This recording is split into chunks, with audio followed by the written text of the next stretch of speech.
Number 6. Riq Woolen. When we saw this guy in 2022 as a fifth-round rookie out of UTSA, it couldn't have been a better start to his career. Third in Defensive Rookie of the Year voting, was a Pro Bowler, tied for the league lead in interceptions. It was a real treat. I mean, it really looked like Pete Carroll and John Schneider had plucked another just gem of a corner out of the draft. Come last year, though, had some knee issues in training camp, got hurt his shoulder week 2, and it contributed to decline in play last year where we didn't see the Riq Woolen we didn't see the jump we thought we'd see in year 2. Remember all the year 1 discourse especially between Seahawks fans and Jets fans, but a lot of NFL fans in general about these two rookie corners, Riq Woolen, Sauce Gardner. Who's the better corner? A lot of times it could be split. There was a lot of people talking about Riq Woolen saying he should win Defensive Rookie of the Year. He's been more of a ball hawk than Sauce Gardner. Now, Sauce didn't get thrown at as much, but it was more about the Seahawks drafted a guy in the 5th round that has blazing speed, was a great cover corner, and just absolutely looked like the steal of the draft. It was a little bit of a different story in year 2. I do think a part of that was due to some injuries. But now everything we're seeing out of training camp, it seems like Riq has almost taken that personally, and it's early here. It's practice. But it looks like that year 3 jump is coming. Here's Cut 12, Mike McDonald on Woolen matching up with DK and liking what he's seeing. I see iron sharpening iron out there when he's going against the Wild, especially DK.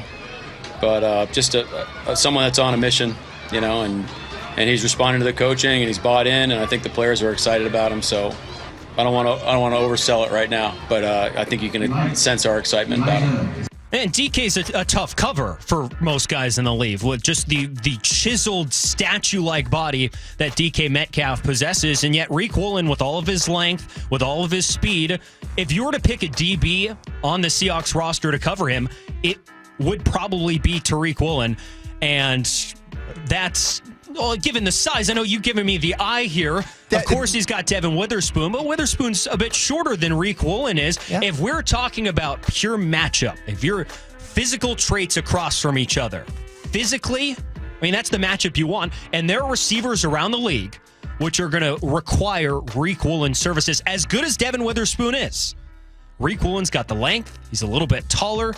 And Mike McDonald's probably going to want him as the guy to go cover him. Okay, I can buy it. It's not a bad thing to have 2 number 1 corners. No, not at all. And hopefully that is the case. Because very quickly, to get back to the Sauce versus Riq thing here, in year 2, Sauce took another jump forward. He was legitimately shutting down half the field on the side he was covering. He has become one of the game's elite cover corners. Woolen isn't at that level yet. He can be. He can get there.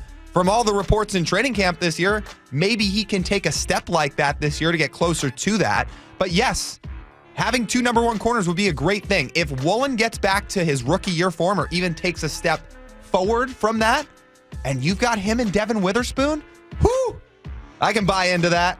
Here's DK Metcalf, Cut 13, on what he's seen from Woolen this camp matching up with him. He's always getting better year by year, whether that's mentally or physically. It's always a good matchup going against one of the best corners in the league, at practice. It just makes it easier on Sunday going against, opposing DBs. So I think he is growing. Like you said, it's his 3rd year, looking to make more strides than he did, his rookie year and his 2nd year in the league. And no one ever said making a jump here in year 3 was going to be easy, especially with Riq having to learn a new scheme. First 2 years of his career, all he had to do was cover one side of the field. That Pete Carroll defense left its corners on one side of the field for the most part. Mike McDonald's not going to do that. Riq Woolen, if he's matched up with a certain receiver, he's going wherever that receiver is going. Does it inside, outside, left, or right? That's going to be part of Riq Woolen's game, expanding and getting better here. And he's taken some steps to show that he's going to have no issue doing that, or very, very much fewer issues doing that, I should say.